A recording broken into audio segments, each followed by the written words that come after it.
100 Days of Main Comics, Round 3, Week 4.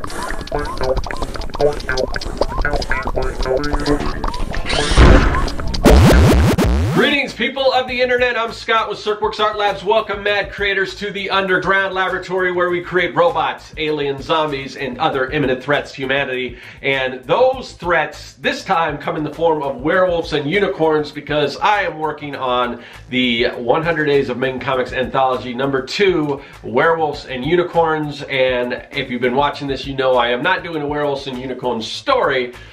If you're new to this, man, this has got to be a lot to take in, because I'm throwing a lot of information at you. But anyway, so Werewolves and Unicorns is the theme to an anthology that is put together by a group of people who completed this challenge called the 100 Days of Main Comics. And what that is, it's where you spend 30 minutes a day, every day, working on your own comic book project, and you do that for 100 days straight, and then you just publicly post about it, whether that's on YouTube, like I'm doing here, Instagram, Facebook, however you want to do it, but you got to put out those daily updates and let people know. Now, I've already done it. This is, like I said in the intro, this is my 3rd round, so I'm just doing weekly updates. But if you were starting this for the first time, if you're thinking about taking this challenge, I really think you should do the daily updates, even if it's just an update on Facebook or something every day, and then if you want to do like a recap, like a weekly recap or whatever.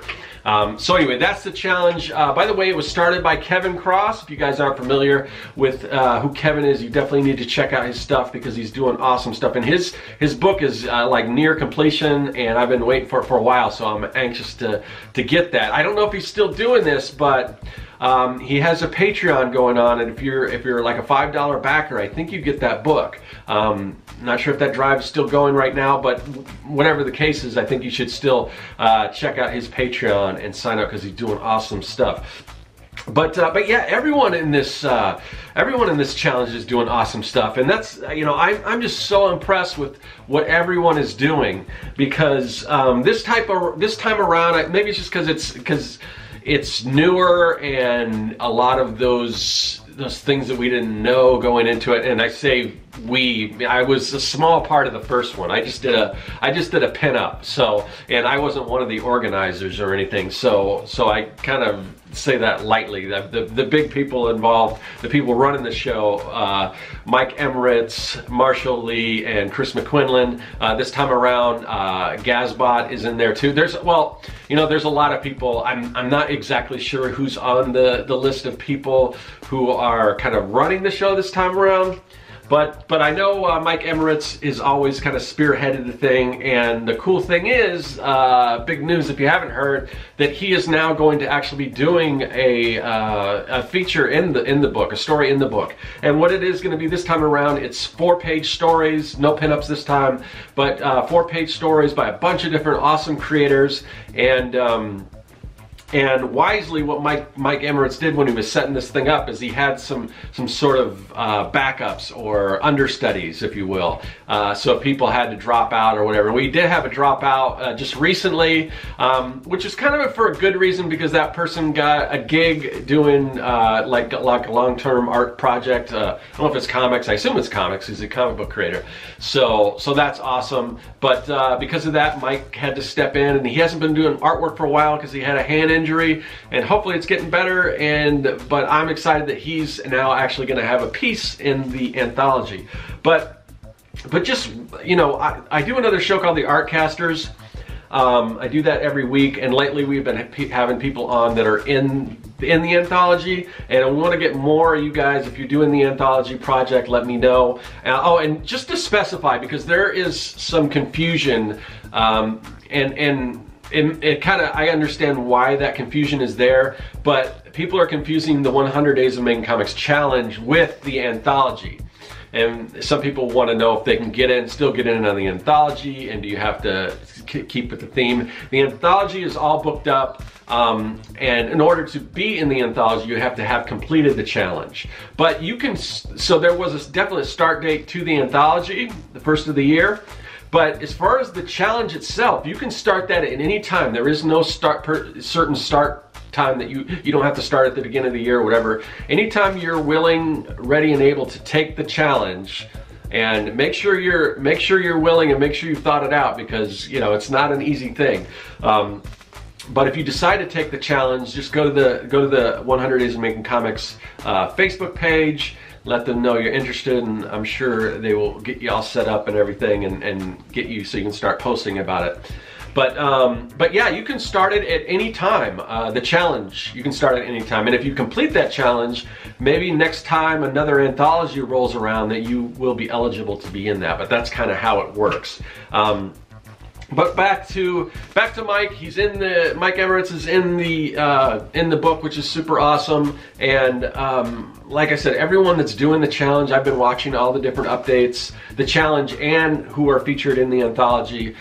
Just some really cool stuff, and I'm just really impressed, because I was lucky enough to get in this early, that I was probably maybe the, I don't know, second, third maybe person to kind of join in on the challenge, and now it's just grown to hundreds and hundreds of people who have taken it and hopefully succeeded, but probably a little more failures than those that have been successful, but that's kind of the way it goes. But a lot of challengers, and it's just grown into be just this incredible community, and I'm just like, you know, it's just super cool to be involved in it. So, but yeah, that's what's going on. As far as my project, I mentioned earlier that the theme is werewolves and unicorns, or in parentheses, other mythical creatures. I'm working on another mythical creature. I am working on a sort of a Loch Ness Monster story that's based on an old Police song from the 80s called Synchronicity 2. If you're familiar with that song, then you may know kind of where the story's going. If you aren't, look up the lyrics. Just make sure you're not looking for Synchronicity 1, because that's an entirely different song. And sometimes when you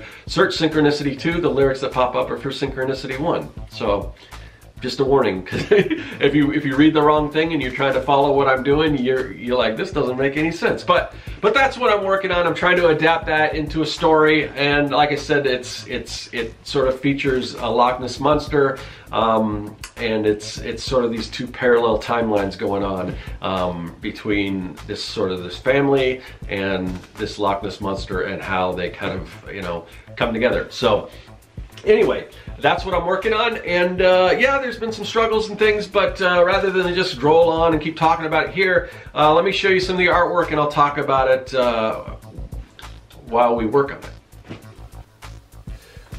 All right, so for this week, I'm going to continue to try to kind of insert myself into learning Clip Studio Paint. This is the thing. It's kind of confusing, because I guess there's two different versions of the software. There's Clip Studio Paint Pro, and there's Clip Studio Paint EX. And for whatever reason, I thought that I had Pro, because I was thinking that Pro was the more professional version, or the more robust version, when that's not the case. I guess EX is.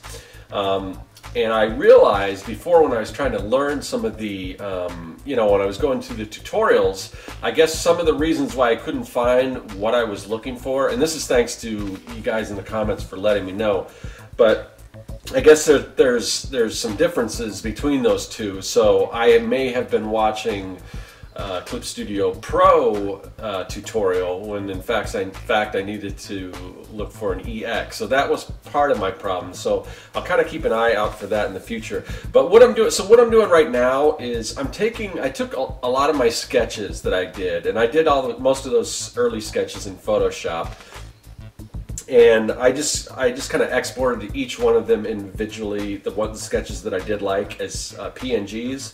And now, and if you watch the previous video, you'll know that I went ahead and created all my panels and everything. And that's sort of the interesting thing about Clip Studio, is you can create separate layers for each panel, and within each panel you've got, you know, you can put your, you know, you can put layers in that. So I'm just, as a background, I'm placing my sketches, and I'm sort of rearranging things a little bit. I'm trying to figure out, this first panel is a little troublesome, because there's a lot going on in this panel, and right now I'm having problems because one thing you don't want to do is you don't want to, like I've got these little panels within there, and some of them you can kind of see that they're running into the gutter or the fold where the fold is, and you don't really want to do that. So I've still got to move some things around. So that's what I'm doing now. But just taking all the sketches that I did like, and there's still a lot I'm going to need to sketch, but I think from now on the rest of the stuff I'm going to sketch here in Clip Studio, because I do really want to learn this software. And sketching and everything seems fine in Photoshop. And I was talking to a friend of mine, Gazbot, who maybe you've seen his channel. If you haven't, definitely check it out. He's doing the 100s as well, and he's in the Anthology. But he was saying that he does almost all his work digitally, but he does his comics in Photoshop. And he was talking about how he tried to.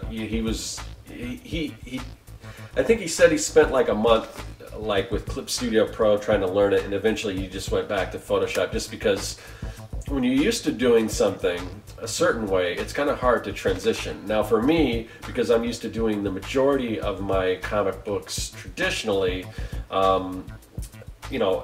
it's still, at this point I could probably do it faster traditionally, to be honest, but I know in the long run I'm going to be able to save some time, so that's kind of what I'm trying to do. But he was saying, Gaz was saying he eventually just sort of went back to Photoshop because it's familiar. And I was thinking, and I've talked to some people in the comments that kind of were talking about that too, how they prefer Photoshop. And I think part of that scenario is Gaz and the other people are already kind of working in the digital medium, so it's kind of easy to fall back into that and say, I just like the way Photoshop works and I'm used to it, and it's a little too difficult to learn all these different things. And I definitely understand that. For me, because I don't really do my comics in Photoshop, other than I've always done like when I do the coloring or the shading or whatever, I've always done that in Photoshop. But for me, I don't really have that to fall back on. So hopefully I'll stick with, my goal is hopefully that I will stick with Clip Studio. And it's still giving me some issues. Like I ran into an issue where I was trying to move something because right now what you see is I've taken the opacity down on all my sketches, and I'm going over them with the pencil tool, and just kind of, taking another pass, making sure, the lines are right and everything. And I may take another pass in blue line with maybe a brush, like a more tighter brush. I still don't want to ink it in this program, although I have tried out the inking tools, and they're pretty cool. They're pretty easy to use, and it's got the feel is close to, about as close as you're going to get for digital. And of all the programs that I've drawn in, I think Clip Studio, I like Clip Studio the best. And because it's designed for comic creators, it has a lot of features. Because basically when you're drawing in Photoshop, and I'm not like knocking Photoshop because it's an awesome program and I use it all the time for different things, but when you're basically with Photoshop, when you're creating comics, I think you're basically trying to take something.